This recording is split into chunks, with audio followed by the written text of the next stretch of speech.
Well, look at who we have here today. What a very special treat for all of us. So I'd like to introduce you to my two new friends, Alexis Fitzgerald. Alexis, from my understanding, you're the Director of Educational Programming at Wildbird Recovery. That's right. Which is a part of Stormy Oaks Nature Conservancy. That is right. And today you brought us a special friend, and this is Ash. That's right. This is Ash. So first, I bet everybody's wanting to know, what kind of bird is Ash? Ash is a red-tailed hawk. A red-tailed hawk. Yes. And did something happen that he is a co-worker of yours? Yes, absolutely. So Ash came in as a patient with us at Wildbird Recovery. He came in because we believe he was injured by a car. So sometimes that happens with birds out in the wild. They are chasing something across the street and they don't see a car coming. So Right. So how long has he been a co-worker? He has been with us for about 3 years now, which is pretty much his whole life. He was a juvenile bird whenever he first came in. Okay, well, he looks like he's doing really good. He is. And I bet he likes his job. So let's talk about Wildbird Recovery. So where are you located? So we are in Valencia, Pennsylvania, the only wildlife hospital in Butler County. Wow. Yeah. And it's a pretty large, extensive property, right? Yes, that's right. We have 14 acres, and it is former farmland, also current farmland. We have things like chickens and things like that live there too. And I mean, I did not know that this was even something in Butler County. Yeah. So what's the story? When did it get started? So we were officially founded in 2000. In the mid-90s, our founder, Beth, actually found a nest of barn swallows that were injured and needed help. And as she was trying to do some research and find out who around could help her with these wild birds, she realized that there weren't any wildlife hospitals in the area. So she said, I could do this. That's right, that's right. And that began her journey to become a licensed wildlife rehabilitator. So we take in songbirds, swifts, and birds of prey with the goal of releasing them back out into the wild. Okay, and is that something that there's a big demand for this? You'd be surprised. You'd be surprised. So sometimes people will find animals that have flown into windows, or maybe their outdoor cat finds something or something like that, and they don't know what to do with these animals. So we are there to help fix them up and release them back out into the wild. Okay, so if this would be something that our viewers would experience, they could give you a call and you could walk them through that process. Right, absolutely. So like I said, we specialize in songbirds, swifts, and birds of prey. Okay. But if there are any other animals that they find, the website we always recommend is pawr.com. Okay. And that's where they can find resources for any wildlife rehabber in the state of Pennsylvania. Okay. Well, I was recently reading one of the articles when I was doing my homework for this interview about a bird that was released, I think, in December of 2022. Yeah. And that bird has a lot in common with Ash, right? That's Saxony? Right. Yes, So can you tell us what happened to Saxony and what was that release like?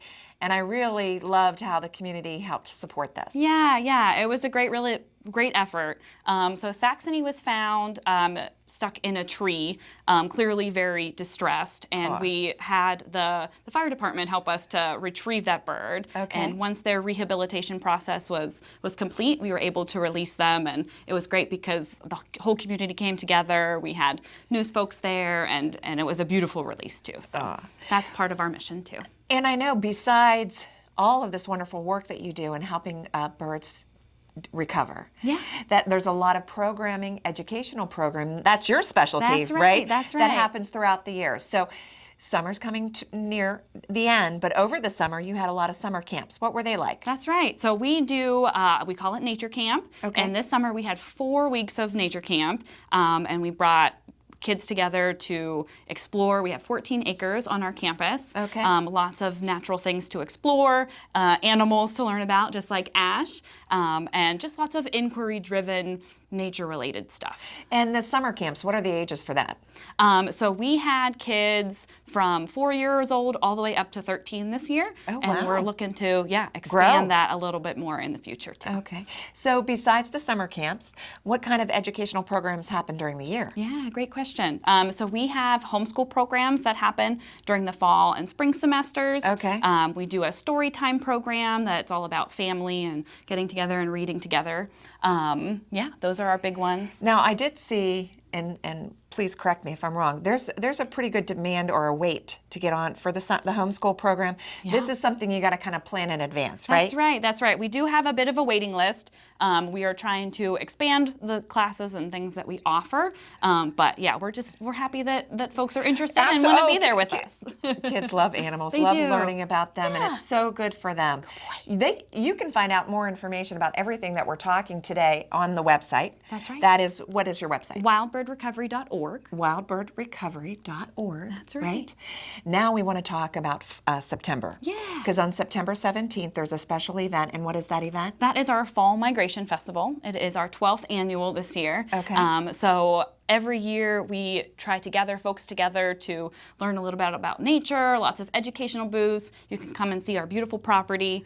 And then we have a speaker as well that's going to talk about native plants this year. So. And you have to get tickets in advance, or you can buy them the day of. You can get them the day of too, yeah. So that's something that you might want to put on your calendar. There's also a membership that you offer, right? That's right. So you can purchase a membership, and that's a great way to support us year-round. It gives you discounts on all of our programs that we offer and for our fall festival too. Okay. In order to be able to provide these services, and I mean, I know Beth started this, 20 years ago, and it was just one person starting, and it has grown into what it is today. Yeah. But you do need support. We do. And Yeah, we we need absolutely support do. in regards to financial support or volunteer. What do the volunteers do? Yeah, well, it's a lot of cleaning. It's A lot of cleaning. No, right? don't make Sorry, it. buddy. It's all about you, bud. It really is. But yeah, lots of cleaning. Okay. Taking care of the birds that we have in care. Our chimney swifts, which is our founder's her specialty.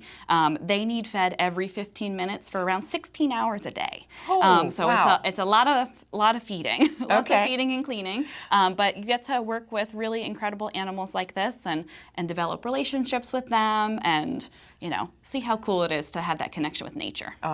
And finally, I want to let our viewers also know that you are not open to the public. However, if you are interested in touring the facility, that is something you can set up, right? That's right. Just email us. You can email us at hello@wildbirdrecovery.org and set up a tour. All right. Ash, what do you think? What do you think, What do you buddy? think about your first time on TV? Do you You're like doing this? great. I think so. he approves. Yeah. Thank you so much for coming. Thank you This for was a having real us. pleasure and Yeah. joy for us here.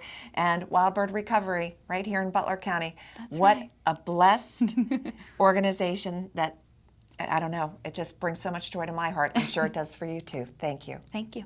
Thanks for watching this episode of the Butler Buzz. If you want to see more, just click on the playlist button up here. To keep up to date with all of Armstrong Neighborhood Channel, click on the subscribe button down here. Hey, I suggest you do both. See you next time.